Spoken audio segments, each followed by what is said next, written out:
Welcome guys, science M के channel में आपका बहुत बहुत स्वागत है। सब्सक्राइब कीजिए साइंस एम के चैनल को और पाए नर्सिंग पैरामेडिकल फार्मेसी के latest update, multiple choice question, ठीक है, ओल्ड क्वेश्चन पेपर सारी आपकी जो कि आपकी तैयारी को और बेटर बना सके। So guys GK MCQs M के चैनल में हमने कर लिया था डिस्कस 12th की केमिस्ट्री। बट गाइज आपका जो इंट्रेंस एग्ज़ाम होता है वहाँ पर 11th के भी क्वेश्चंस कुछ ना कुछ पूछ लिए जाते हैं, तो ऐसे में आपकी तरफ से कोई कमी नहीं होनी चाहिए। तो हम आपको अवेलेबल करवा देंगे इस चैनल पर आपको सारी इन्फॉर्मेशन, ठीक है। तो चैनल सब्सक्राइब नहीं किया तो प्लीज़ सब्सक्राइब कर लीजिए ताकि आपको इसी प्रकार के नॉलेजफुल वीडियो आपको मिलते रहे। पहला क्वेश्चन इंपॉर्टेंट नहीं था तो सेकंड क्वेश्चन स्टार्ट किया। मापा गया कि एक तापमान फ़ारेनहाइट पैमाने पर 200 फ़ारेनहाइट है, सेल्सियस पैमाने पर यह पाठ्यक्रम कितना होगा? 40 degree centigrade, 94 degree centigrade, 93.3 degree centigrade और 30 डिग्री सेंटीग्रेड।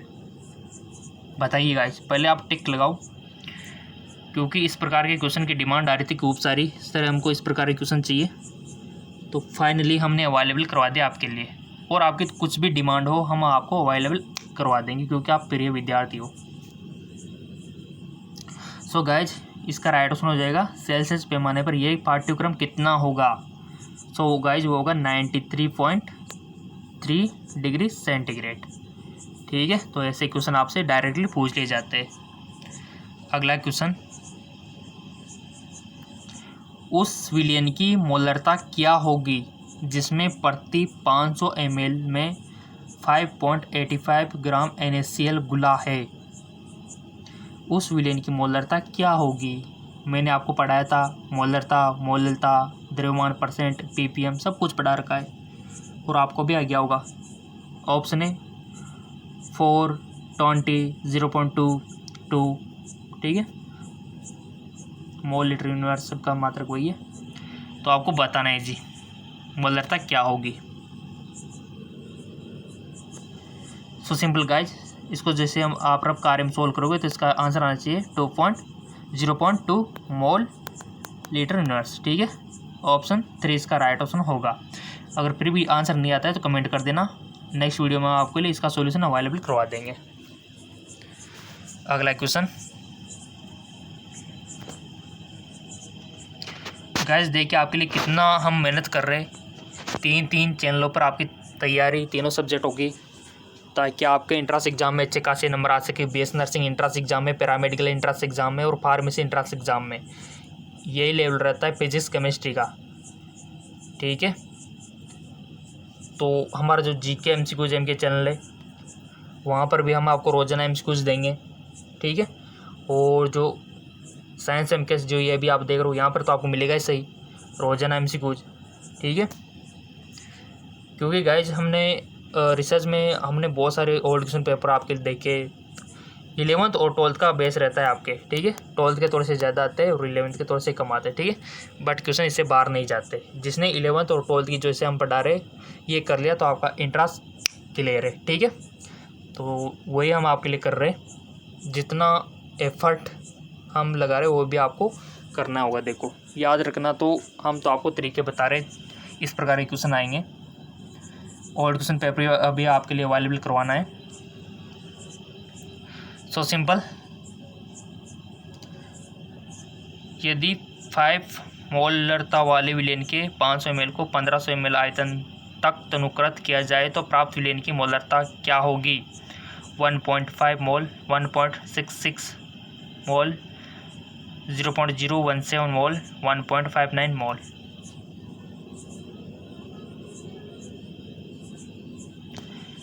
सो गाइस इसका राइट आंसर हो जाएगा 1.66 मोल। चैनल सब्सक्राइब करके बेल आइकन पर प्रेस कर लेना ताकि आपको रोजाना अपडेट मिल जाए वीडियो का, क्योंकि आपकी खतरनाक तैयारी करवानी है अभी। किसी तत्व के 1 मोल में उपस्थित परमाणु की संख्या अवोगाद्रो संख्या के बराबर होती है। निम्नलिखित में से किस तत्व में परमाणु की संख्या सबसे अधिक होगी? ऑप्शन आपके सामने 4, 46, 0.40 या फिर 12 सबसे अधिक होगी। सो गाइस इसका राइट ऑप्शन हो जाएगा 12 ग्राम हीलियम। अगला क्वेश्चन, यदि रक्त में ग्लूकोज की सांद्रता 0.9 ग्राम लीटर मिनट से तो रक्त में ग्लूकोज की मोलरता क्या होगी? 5 मोल, 50 मोल, 0.005 मोल, 0.5 मोल। सो गाइस इसका राइट आंसर हो जाएगा 0.005 मोल। नेक्स्ट, उस विलेन की मोलरता क्या होगी जिसमें 500 ग्राम जल में 18.25 ग्राम HCl गैस घुली है? उस विलेन की मोलरता, देखो मैंने बताया था मोलरता और मोलरता में बेसिक डिफरेंस। मोलरता में वेट जो होता है वेट किलोग्राम में होता है, ठीक है। तो बताइए,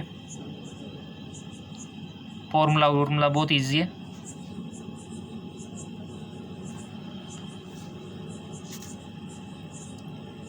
आई होप आपने टिक लगाया होगा। इसका राइट आंसर हो जाएगा 1 मोल, ऑप्शन 4, ठीक है। रफ पेज में आपको करना है। अगला क्वेश्चन, किसी पदार्थ के 1 मोल में परमाणु अणुओं की संख्या 6.022 मल्टीप्लाई 10⁻23 होती है। बताइए,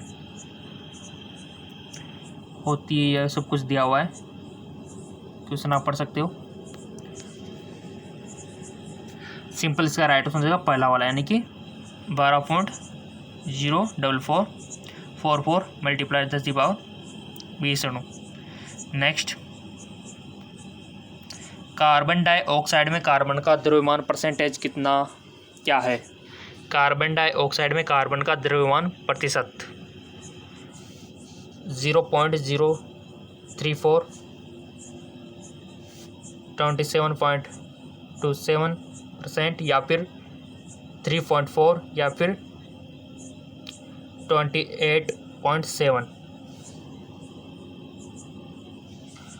सो इसका राइट आंसर हो जाएगा 27.27, ठीक है। नेक्स्ट, एक यौगिक का मूलानुपाती सूत्र एवं आणविक द्रव्यमान क्रमशः CH2O एवं 180 ग्राम है। इस यौगिक का आणविक सूत्र क्या होगा? सो इसका राइट आंसर हो जाएगा C6H12O6 यानी कि ग्लूकोज, ठीक है। नेक्स्ट, यदि किसी विलेन का घनत्व 3.12 ग्राम मिलीलीटर यूनिट से तो सार्थक अंकों में इसका 1.5 ml का द्रव्यमान होगा। सिंपल, 4.7 ग्राम। नेक्स्ट, एक यौगिक के संदर्भ में निम्न में से कौन सा कथन सही नहीं है? यौगिक के अणु में विभिन्न तत्वों के परमाणु हो सकते हैं। पृथक्करण की भौतिक विधियों द्वारा यौगिक के अवयव तत्वों की पृथक्करण नहीं किया जा सकता। यौगिक में उसके अवयवी तत्वों के भौतिक गुणधर्म विद्यमान होते। यौगिक में विभिन्न तत्वों के परमाणु का अनुपात स्थिर होता है। राइट ऑप्शन हो जाएगा आपका 3rd, यानी कि यौगिक में उसके अवयवी तत्वों के भौतिक गुणधर्म विद्यमान होते हैं। क्वेश्चन तो अभी तो बहुत सारे इंपॉर्टेंट आपको प्रोवाइड करवाने हैं, बहुत सारे, ढेर सारे क्वेश्चन है। निम्नलिखित अभिक्रिया के विषय में कौन सा कथन सही है? थोड़ा सा पॉज करके आप पढ़ सकते हो, क्योंकि वीडियो थोड़ा लॉन्ग हो सकता है ना अगर हम इसको पढ़ेंगे, तो वीडियो को पॉज करके आप पढ़ सकते हो ऑप्शन। सो गाइज, कौन सा कथन सही है? तो पहला वाला सही है। अभिक्रमकों में लोहा और ऑक्सीजन का उल्ट द्रव्यमान, उत्पादों में लोहा और ऑक्सीजन का। अगला क्वेश्चन है आपका, निम्नलिखित अभिक्रियाओं में से कौन सी अभिक्रिया द्रव्यमान संरक्षण के नियम के अनुसार सही नहीं है? प्रैक्टिस आपकी होगी जितनी हो सके, तो बताओ कौन सा ऑप्शन सही है।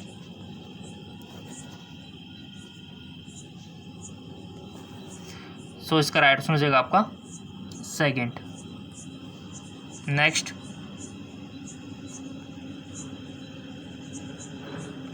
निम्नलिखित में से कौन सा कथन इंगित करता है कि गुणित अनुपात के नियम का अनुसरण हो रहा है? सो इसका करेक्ट ऑप्शन हो जाएगा कार्बन के, यानी कि सेकंड, कार्बन के कार्बन डाइऑक्साइड और कार्बन मोनोऑक्साइड नामक 2 ऑक्साइड बनते हैं जिसमें, ठीक है। तो ये होता है। चैप्टर देख लेते हैं इसका किस प्रकार का है और किस प्रकार क्वेश्चन बनेंगे। सो गाइज, आपको बेसिकली चैप्टर से ये डायग्राम याद रखना थोड़ा सा, ठीक है। जैसे कि द्रव्य मिश्रण होता है, शुद्ध पदार्थ होता है, मिश्रण सममांगी मिश्रण होता है, विषमांगी होता है ना, शुद्ध पदार्थ तत्व होते हैं, यौगिक होते हैं, ठीक है। तो ये यहाँ पर इंपॉर्टेंट हो जाता है आपके लिए। चाहे तो आप इसका ले सकते हो, स्क्रीनशॉट ले लिया होगा। और उसके बाद इंपॉर्टेंट है आपका आधार भौतिक राशियाँ और उनके मात्रक, जैसे कि लंबाई हो गया, लंबाई को किस में मेजर करते हैं, मीटर में, द्रव्यमान को किलोग्राम में, समय को सेकंड में, विद्युत धारा को एम्पियर में, उष्मा गति को केल्विन में, तापक्रम को यहाँ किस में मेजर करते हैं, यहाँ पर कुछ दिया हुआ नहीं है बट किस में करते हैं गाइस, पदार्थ की मात्रा को मोल में, ज्योति तीव्रता को कैंडला में ना। तो ये बेसिक नॉलेज है, आपको पता होनी चाहिए। चाहे तो आप इसको स्क्रीनशॉट ले सकते हो। और तापक्रम को किस में मेजर करते हो मैं आपको बता देता हूँ, जैसे कि डिग्री सेंटीग्रेड भी होता है, फ़ारेनहाइट भी होता है ना, ठीक है। तो ये ऐसा मात्रा के बारे में इंफॉर्मेशन आपके लिए दी हुई है बेसिकली, ठीक है। चलते आगे गाइस, बहुत अच्छी टेबल है ये, आपको पता है ना ये चीज़ें, ये वाली चीज़ें, जेटा, एक्सा, पेटा है ना, टेरा, मेगा, इसको थोड़ा सा याद रख लेना, डेसी, सेंटीमिली, माइक्रो, नैनो, क्योंकि बहुत सारों को पता नहीं होता ये चीज़ें। तो ये टेबल आपको रिकमेंड करता हूँ कि याद कर लेना प्लीज़, ठीक है, ताकि आपकी नॉलेज बढ़े। चलते आगे। सो इम्पोर्टेंट है आपके लिए ये, फ़ारेनहाइट को डिग्री सेंटीग्रेड में बदलना, डिग्री सेंटीग्रेड को केल्विन में, केल्विन को डिग्री सेंटीग्रेड में, ये तो आपको आना ही चाहिए। क्वेश्चन पूछा भी गया है बहुत सी बार पिछली बार, और जिसको ये फॉर्मूला पता है ना तो वो तो कर देगा। जैसे कि यहाँ पर पूछा गया ये कौन सी चीज़ को, यानी कि डिग्री सेंटीग्रेड को फ़ारेनहाइट में बदलने का फॉर्मूला। तो इसमें कोई भी डिग्री सेंटीग्रेड का मटेरियल यहाँ पर इंक्लूड करेंगे तो वो फ़ारेनहाइट में कन्वर्ट हो जाएगा, ठीक है। तो इसका थोड़ा सा ध्यान रखना है फॉर्मूले का, बहुत काम की चीज़ है वो, लिख लेना। फ़ारेनहाइट = 9/5 डिग्री सेंटीग्रेड प्लस 32, ठीक है। और एक केल्विन का भी दिया हुआ है। बहुत अच्छी अच्छी चीज़ें मैं आपको बता रहा हूँ, तो लाइक तो बनता है ना, बिल्कुल कम बार, ताकि आपको बहुत कम याद करना पड़े, वही मैं आपको बता रहा हूँ। वैसे चैप्टर तो बहुत लंबा चौड़ा है बट जो इम्पोर्टेंट है वही मैं आपको बता रहा हूँ। उसके बाद कुछ नियम है, स्थिर अनुपात का नियम, गेलुसे का नियम, अवगाद्रो का नियम। ये नियम तो आपको थोड़ा सा याद रखना है, कहीं पर भी काम आएंगे इन फ्यूचर, ठीक है। उसके बाद डाल्टन का परमाणु सिद्धांत, बहुत अच्छी अच्छी बातें यहाँ पर दी हुई है। उसके बाद जिसका हम डिस्कस अभी कर चुके थे, मोलरता, काफ़ी क्वेश्चन आए थे, मल्टीपल चॉइस क्वेश्चन। तो बेसिक डिफरेंस मोलरता और मोललता, देख पा रहे होंगे क्या डिफरेंस आपको दिख रहा है। यहाँ पर मोलरता विलय के मोलों की संख्या अपॉन विलयन का आयतन लीटर में, और विलय के मोलों की संख्या यहाँ पर ऊपर आएगी, और विलय का द्रव्यमान किलोग्राम में। तो ये बेसिक डिफरेंस है, ठीक है। और उसके बाद हमेशा मैं आपको रिकमेंड करता हूँ चैप्टर की समरी, सारांश तो प्लीज़ आपको पढ़ना है। तो कितना शॉर्ट कर दिया है चैप्टर को, टेबल से याद रखने, नियम याद रखने, है ना, और उसके बाद सारांश पढ़ लेना है, आपका काम बन गया। तो ऐसे बनता है, ऐसे शॉर्ट करके हमको पढ़ना चाहिए ताकि आपको ज़्यादा भार भी नहीं आए और आपका इंटरेस्टिंग काम भी बन जाए, ठीक है। और रोज़ाना मिलते रहेंगे आपको क्वेश्चन, ताकि आपका एंट्रेंस एग्जाम क्लियर हो जाए, गवर्नमेंट में आपका सिलेक्शन हो जाए गवर्नमेंट कॉलेज में, ठीक है ना। तो गवर्नमेंट कॉलेज का अलग ही माहौल रहता है, अलग ही स्कोप रहता है, और बहुत ज़्यादा वैल्यू वहाँ की होती है, और प्लेसमेंट भी अच्छे होते हैं, ठीक है।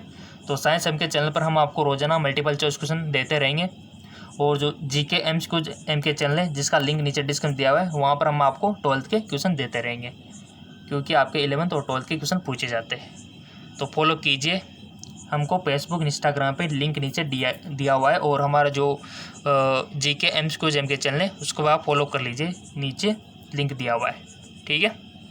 कोई भी दिक्कत हो तो कमेंट करके बता सकते हो, आपका अपना चैनल है।